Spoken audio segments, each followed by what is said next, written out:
Hello, Los Santos, and welcome to the first podcast from lsinider. My name is Jana Reeves. Today with me, we have an amazing person with us, Deputy Escarra from Sheriff's Department. Welcome, Deputy. Hello, Tiana. Thanks for having me here today with you.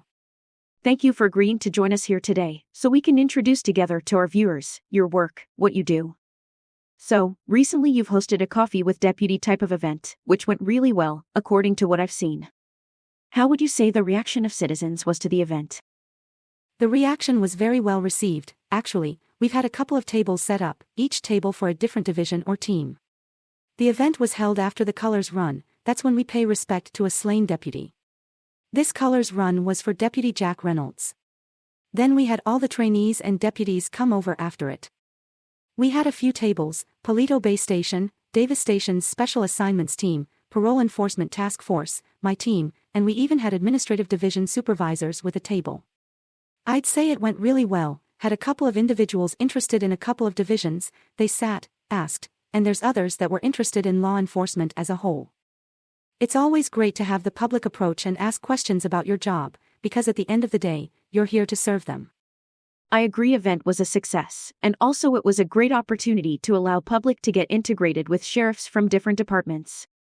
Speaking about your job overall, how would you describe your job? Is it more of a passion, or more of being intolerant to injustice? And what would you say biggest challenge in your line of work is? Well, Tiana, nobody wakes up one day and says, I want to be a deputy, and if they do, they get discouraged and go back on their decision when they see our recruitment process and how our academy is. This is mainly because the department ensures that everyone it employs is extremely passionate, responsible, mature, and takes their position seriously. I can speak for myself. I've wanted to be a law enforcement officer ever since I was in high school. I finished high school, got a degree in criminal justice and applied for the sheriff's department. I'd not put it as intolerance to injustice, as while the letter of the law is there, the spirit of the law is as important. We're not out there only putting people in jail and issuing tickets. Deputies are trained to assess the situation and use their judgment to decide what route they take. We're here to protect the citizens of Los Santos and help the people that need help. For example, you're entrusted to decide whether it'd be appropriate to perform an arrest in misdemeanor cases, or possibly seek other avenues to help the person. This is more prominent in cases with drug use. So, to answer your question, Tiana, myself and other deputies joined to help the community we were raised in. Yes, it's out of passion. We're passionate to help. That's really refreshing point of view, and really something amazing to hear. With amount of stressful situations you deal per day, passion surely fuels the desire to perform at your best. What would you point out as main challenges in your line of work? Well, of course, the risks. The situations you were put in. When someone commits a felony, we have no option but to perform an arrest. In situations where someone is a repeated misdemeanor offender, sometimes a deputy will perform an arrest. It's the danger that comes with that. Some people are not going to willfully come with you, or hold a grudge against you for arresting them. If a violent felony is committed against a person, we have to process it accordingly. The challenge comes when you're put in a high-stress situation that can cost you your life, or a situation where, well, you need to deal with a victim after they have been subject to such crimes, their family, or their friends. You need to treat these situations carefully, as you're most likely present during that person's worst moments. You need to know how to deal with it, how to keep your emotions at bay, and whatever you're going through, and handle that.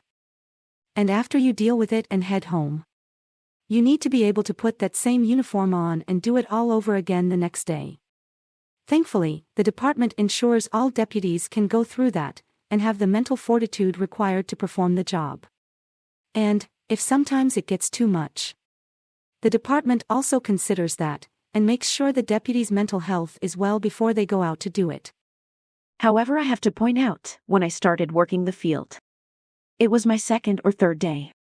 Somehow the presence of Sheriff's Department increased. I've been following you guys through some car chases, some high-risk situations, some arrests that required use of non-lethal force. And I must say, every time I'm really impressed. Did something change in the department in last few months back? Because your presence right now is amazing. I see deputies on every scene, and all of them having amazing attitude and even better soft skills. I appreciate that, Tiana. The past few months? Not really, nothing major changed. The Sheriff's Department have always provided its employees with routine classes about public interaction and community outreach. Obviously, policy sometimes prohibits us from talking about ongoing investigations or incidents, hence why you call me to talk about it. This is mainly to ensure all sides of the story is collected and presented to the media, because sometimes misunderstandings and different points of views can confuse people. I'm assigned as a public information officer within Davis Station, and thus I have the ability to speak about ongoing situations after getting the full story of the incident. When it comes to professionalism, every deputy is expected to be professional and polite.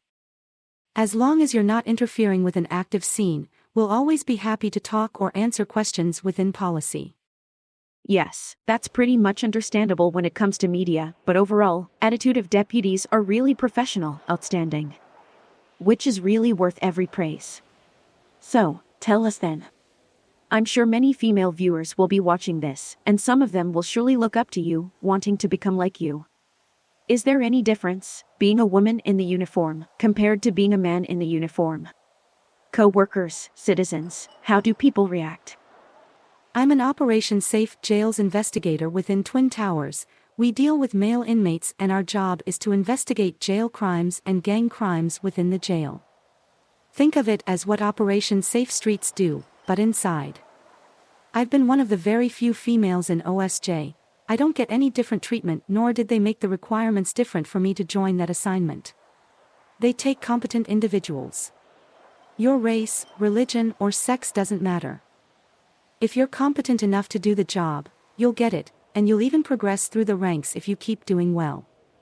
I'm also the acting sergeant and team leader of parole enforcement. I have to deal with the parole board, the deputies that are under me, the court, and managing the bureau itself. So for any female that's discouraged from joining the Sheriff's Department due to that specific subject, I want to assure you, if you're competent, it doesn't matter if you're a man, woman, or anything else you identify as. You do the work, you show competence, and you'll go far. It's really refreshing to hear that your workplace doesn't make any divides or sets up different requirements. Of course, that's not very hard to come across, but there will always be a few bad apples in our lovely city. For the end, do you have any message for younger audience, maybe some of them who would like to be like you, one day, when they grow up? Funnily enough, my kid, which just turned 14, just told me she wants to be like me when she grew up. Obviously I know the dangers of the job, but if that's what she wants to do, then I won't stop her. My message is mainly directed to the parents on this one. A lot of parents discourage their kids from joining law enforcement. While I can understand a mother's worry, it's better to help them through it, support them, and not prevent it, as anyone that truly wants to be an officer or a deputy will eventually try to become one, sooner or later.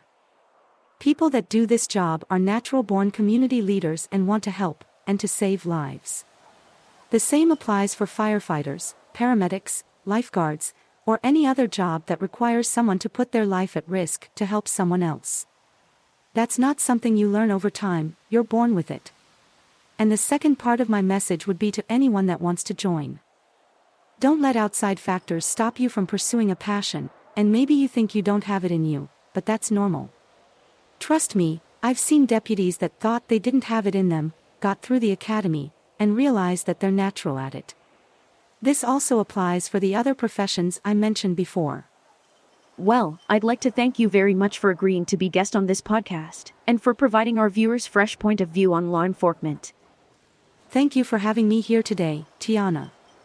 I'm always happy to share my department experience and history to the public. I wish this opportunity comes again. I wish you good luck and all best in your career, and thank you for protecting our streets, citizens, and city.